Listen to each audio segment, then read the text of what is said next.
Okay, so seventh graders, we are going to start Seeds Behind Trees by Michael Doris. And yeah, you're really going to enjoy this book. So let's turn to chapter 1 and get started. Have your stickies ready to stop and take notes. Pause the video as I instruct you to do that. And if you want to make a note where I'm not instructing you to, you can do that whenever you want just by pausing the video. Okay, at the beginning of chapter 1. Try harder. Track it with your eye before you shoot. My mother's anxious voice snapped in my ear as loudly as the string of my bow. Track what? I asked for the third time this morning. Before me, all I could see was the familiar blur of green and brown that meant I was outside in the forest on a sunny day. Then, by squinting, I could sense something coming toward me, smell the familiar pemmican scent of berries mixed with dried meat, recognize the tread of moccasins I heard 1,000 times before. Gradually, one blurry image began to stand out from all the others, and an instant later it turned into my approaching mother. When she was close enough for me to touch, I could tell from her face and from the steady tenseness of her body that she was worried. I want you to stop and make a note here. I want you to write down a few sensory details that the narrator of this story just gave you. This is an example of what I'm expecting to see in your own writing, incorporating sensory details. So write down a couple that stood out to you. At the top of page 2, this, she said, shaking the clump of moss that she held in one hand. In the other were the 4 arrows I had already shot, which she dropped at my feet. When I throw the moss in the air, imagine its flight and then aim where you think it will be by the time your arrow meets it. It's not so hard, and every boy must learn how to do it before he can become a man. A rumbling noise came from my stomach, and my mother smiled, her "I've got an idea" smile. Think of the moss as your breakfast, she suggested. Imagine it is a corn cake hot from the ashes. So delicious. I could almost taste it on my tongue, feel its crunch as I bit down, smell the sweet fullness it would bring. Could I eat it first, just once? I pleaded. I'm sure I could find the moss in the sky if I weren't so hungry. For a moment I thought my mother would give in, and I leaned toward her, blinking as though a steaming golden corn cake would appear in her hand to replace the straggly plant, but all that changed was my mother's expression. Walnut. My name in her mouth was tired, pounded into flour. You know the rule, you must find the target before breakfast can find you. I nodded. If that was the rule, I wouldn't eat for a long time. We had faced this matter of what I couldn't see many times before. When my mother would point to something I couldn't locate, or throw a ball I couldn't catch, but it had never before been such serious business. Now we couldn't just act as though nothing was wrong.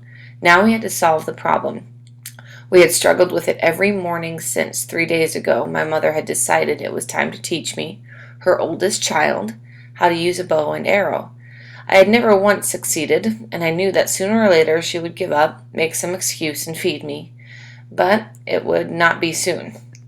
Maybe if you made your eyes smaller, my mother encouraged me by bringing her cheeks so close to her forehead that she could look like a dried onion. I made the mistake of laughing.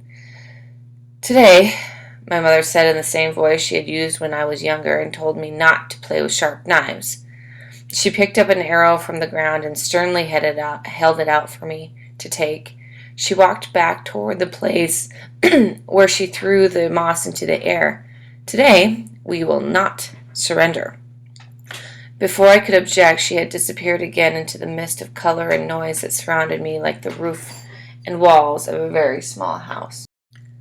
Now, I quickly pointed my arrow high above the place where her voice came from and released it. Better, she called. The sunlight must have confused you. Try again. There were many other things I could do, I told myself, when finally, with not a single victory, we came home. I could make a whistle from a stiff reed using only the sharp edge of a clamshell. I could sing a song after hearing it just one time. I could find wild strawberries, even clusters of violets, by closing my eyes and following the directions of my nose. I could hear my father's footsteps before anyone else. "He's back," I would inform my brothers and sisters, giving them a little longer to stop playing and compose themselves. So why couldn't I shoot? "Is there some trick to it?" I asked my mother's brother, Brings the deer, one evening as we were sitting in front of our house, watching fireflies as they flickered before our faces. He was the best archer in our whole family, so he should know. "Practice is the only trick," my uncle said, sounding more like my father than himself. Usually, since he was younger than my mother and didn't yet have any children of his own, he was less serious. "It's been days and days. I'm no better." "Maybe," Brings the deer's tone was gentler, more understanding. "Maybe your bowstring is not tight enough." He reached over to where it rested by my leg and tested it. "No, it seems all right. Maybe you're closing your eyes at the last moment before you shoot." "I did that myself when I first started." I shook my head. "Maybe. How many fingers am I holding up?" I tipped my head. The dusty light was dim, but I could see only my own hands balled into fist. "Fingers." "How many?" I couldn't tell how many arms he was holding up, much less fingers. "3, I guessed." "How many now?" "2. Now." "5?" There was a silence. "Walnut, I was holding up no fingers at all." "I knew that," I said, though it wasn't true. I was making a joke. But Brings the deer didn't laugh. "Okay, so now on a sticky, I want you to make a note of what you think the problem is that Walnut, our main character, faces. And how is that so complicated? Why not might that be extremely hard for a young native boy learning how to shoot a bow? And how that's challenging without modern medicine." We're in the middle of page 5. "The next morning when my mother woke me for shooting practice, we went to a new part of the forest. That was the only first odd thing. 'Put down your bow and sit on this rock,' my mother said, patting a large flat stone at the base of a pine tree. Then from her sack she brought out a tightly woven sash, placed it over my eyes, and tied it with a length of grapevine. 'What are you doing?' I wanted to know. 'Shh,' she said. 'Describe this place to me.' 'But I've never been here before and I can't see.' 'Shh,' she said again. 'Look with your ears.' At first, there was nothing to hear, just forest. But the longer we didn't talk, the more separate parts announced themselves. The hush of a brook just behind me, and farther beyond that, the rush of a river, the buzz of a beehive on a tree not far over to my right, the beat of a hummingbird's wings as it dove in and out of a cluster of, what was that smell? Roses, near where my mother, who, I could tell, had just oiled her hair this morning, sat. "Don't move," I said, as I heard her prepare to shift her weight. "It's only a hummingbird." "What's only a—" "Oh," she whispered. "How beautiful. What else do you see, Walnut?" So I told her. There were so many things that it took the whole morning to list them all, and the amazing fact was, I completely forgot to be hungry for breakfast. From that day on, instead of shooting arrows, we went each dawn to a new spot and stayed until I had surprised my mother at least 4 times by what I could see, but she could not. At the end of the summer there was always a great feast, and that was when boys my age had to prove by their accurate shooting that they were ready to be grown up. "I'm not going," I told Brings the deer. We were lying on our backs on the bank of the pond at the south end of the village, waiting for fish to swim into our net. "You said I had to practice, and I have not practiced. Instead, I played games with my mother." "So she's told me," he said. All around us was noise of people working. Some were gathering hollow green and yellow gourds in huge piles that made a popping sound when they knocked together. Others were stacking firewood. I could hear them stumbling up with their arms full, dropping the load with a rolling crash, and then the even tap, tap, tap of setting the logs straight. Even Brings the deer was replacing the old bluebird feathers on his fancy headband with new ones. From off to one side I picked up the rich hickory smell of stewing venison. Again, go ahead and stop here and make a sticky of a few sensory details that Walnut paints for you. We're in the middle of page 7. My father will be ashamed. My best friend Frog was, I knew, even now out there somewhere practicing his aim. I didn't know why he was nervous. He told me that he had been able to shoot moss out of the air on his very first try. Have you asked him? Who? Frog? Had even Brings the Deer heard of Frog's talent? Your father, have you talked to him about this? No, but he's coming now. Brings the Deer stood up and looked all around. Where? On the other side of the pond, I told him, just as my father called our names. Walnut? Brings the Deer, where are you? I see him now, said my uncle. Over here, he yelled. While he waited for my father, he walked like a beaver, his feet flat and wide apart to make his way over to us. Brings the Deer sat next to me and shook his head. It's amazing, he laughed. I admired the design of the new feathers. My sister did not exaggerate. Before I could say anything, my father burst from the rest of the colors around us and sat down on my stomach. Ah! He sighed and stretched his arms. A dry, comfortable seat at last. I can't breathe! I tried to shove him off me, but he was too heavy. How very strange, my father said to Brings the Deer. I thought I heard my son speak from inside my own body. Yes, Brings the Deer replied. It's what a bird must feel when she sits on her nest after the chicks hatch. I am sinking into the mud, I muttered, and poked my father beneath his ribs with my finger. Why was he being so playful, as if I were still a very little boy? What's this? What's this? He cried, cocking his head and jumping up. Walnut! What are you doing down there? Come home quickly. The contests are going to start early. Father, I began. How I hated to embarrass him. No time for talking. This year there is going to be an extra trial, much harder. Harder than hitting a target? I might as well stay in the mud instead of cleaning up. So I want you to make a sticky. Why do you think his father is being so playful for him? What is he trying to do for Walnut? Make a prediction here and think about, how your own family, what the reasons might be behind them being playful with you. We're at the top of page 9. Boys my age were already waiting in the clearing where ball games were played. Each one had his bow and quiver of arrows.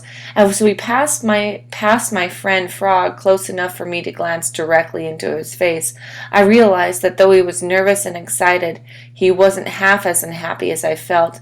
The flat afternoon sun made the colors of the earth and rocks as bright as if they were wet.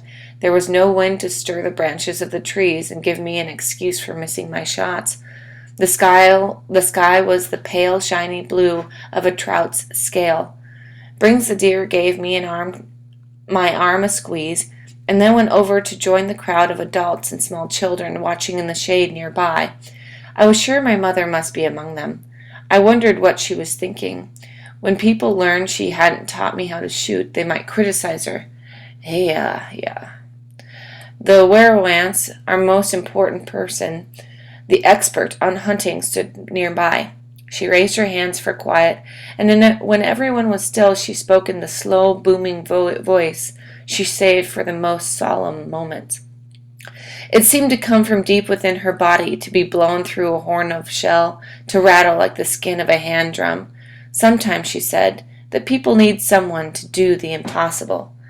As necessary as hunting is, as necessary as growing and harvesting plants, sometimes we need even more than those tasks can provide. We need someone with the ability to see what can't be seen. And we won't have the regular contest until someone passes this new one. There was a silence. Then all the boys around me began to whisper to one another. What does she mean? Worried one. How can they expect us to do that? Another demanded. Isn't it enough that our mothers have taught us how to shoot moss from the sky? So, the werowance went on, steady as the beat of a large bird's wing. The first test will be for... I missed what she said because something fell at my feet. I looked down. It was the sash and the length of grapevine. My mother must have tossed it. See behind trees, Frog repeated the Werowance' words, and the boy next to me looked toward the forest uncertainly. But I knew what to do. I tied the sash around my eyes and remained very still. The wind made fingers through the trees, and I used them to feel my way in each direction. My mind flew the way a hawk must fly, skimming over all that was ordinary, alert for a dart of something out of place. I paid no attention to the rustle of leaves or the rain of a waterfall, those expected sounds. Those sounds I knew from all my morning games with my mother. I put to one side and waited. What was that? A dead branch snapped. A rock slightly closer tumbled down a hill. A breath was drawn in. Who will begin? The Werowance interrupted my ears. You, she said, and Frog tried without much hope. I see a raccoon. He is asleep in the bough of a tree. You, she said, another voice. Sleeps late.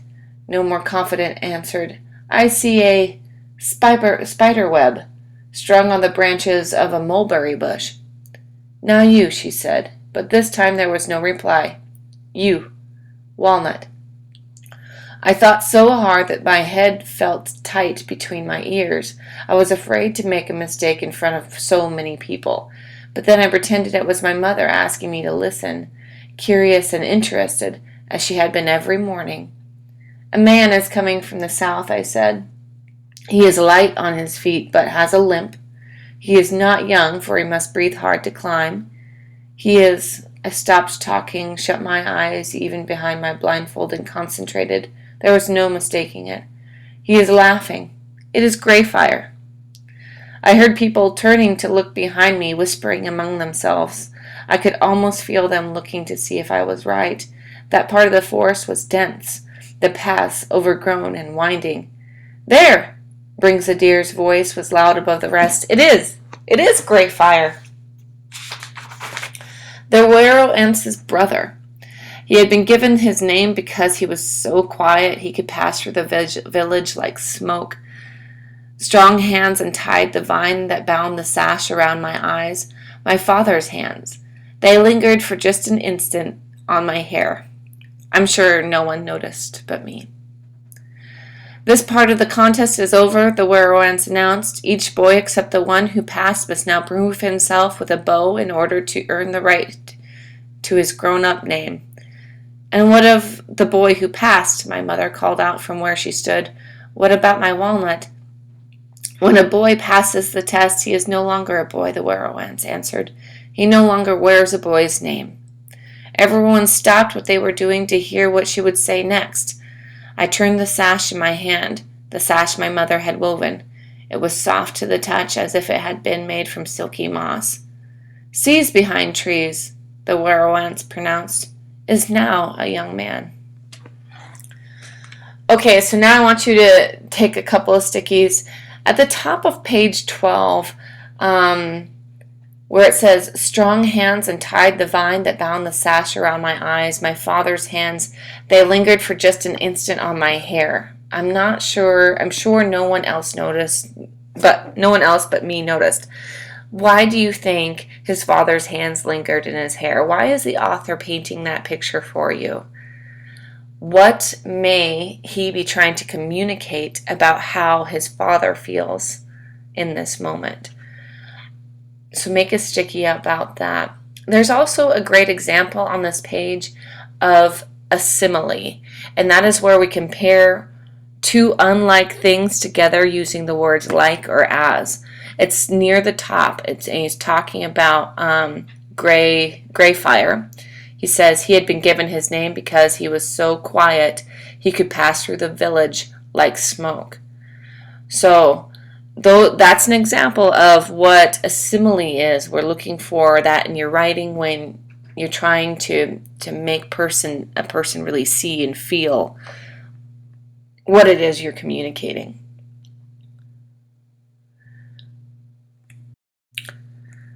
So write this simile down and then come up with one of your own describing